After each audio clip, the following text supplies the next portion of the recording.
On the subject of the Palestinians, here's Alex in North London. Alex, go ahead, sir.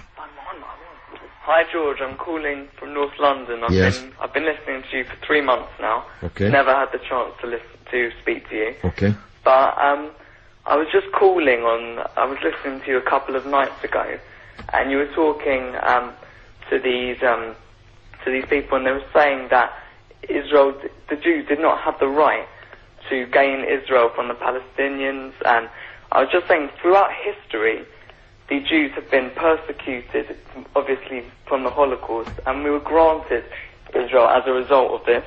And I feel that... granted by whom? We were granted from Britain and other countries, granted us that. But what right did Britain have to grant you somebody else's country?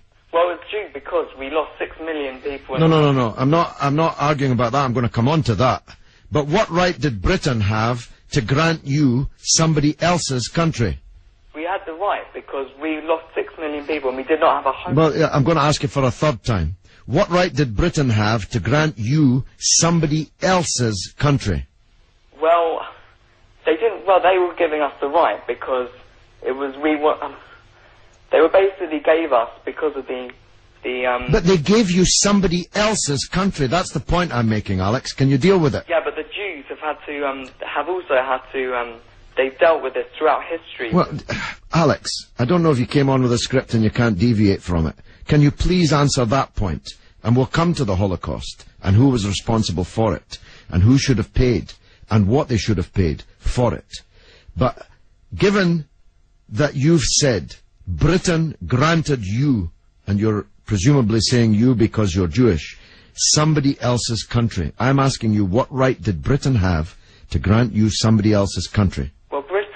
Britain, you could say they didn't have a right, but they came in and dealt with us and with the Jews having lost all these lives, and they basically granted us this land. Okay. Well, I see I'm getting nowhere on this, Alex, so let me deal with your overarching point. Maybe you're just not equipped to deal with the principal point that I have made.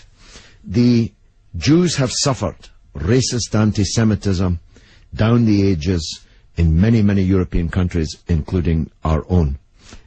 They were subject to regular discrimination at best, and pogrom and murder at most. That's undoubtedly true. The one place in the entire world that Jews were neither discriminated against nor subject to pogrom was the Muslim world. In fact, so much was that the case that when Christianity came back to power in Spain, in Andalusia, in the western extent of the Islamic Empire, when the Muslims left, the Jews left with them, because they feared the Christian anti-Semitism which would be unleashed in the wake of the departure of the Islamic civilization in the West. That's why so many Jews are to be found even today, and were to be found in profusion before the creation of the State of Israel, in countries like Morocco and along the North African coast, because under the protection of the Muslims, the Jews left Europe and went to live in North Africa.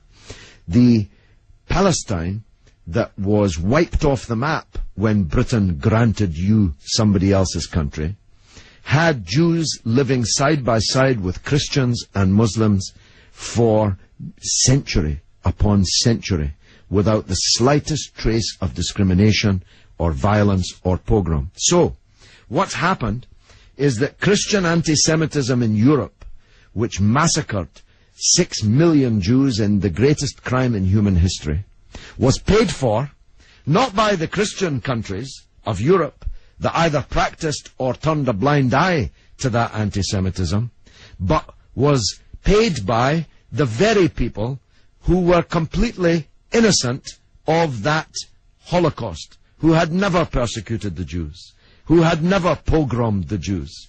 And that seems to me to add insult to the injury suffered by a people whose country was wiped off the map, who were dispersed into exile, to make way for a Zionist idea which was granted to European Jews, because these were the first settlers, granted to European Jews by Britain.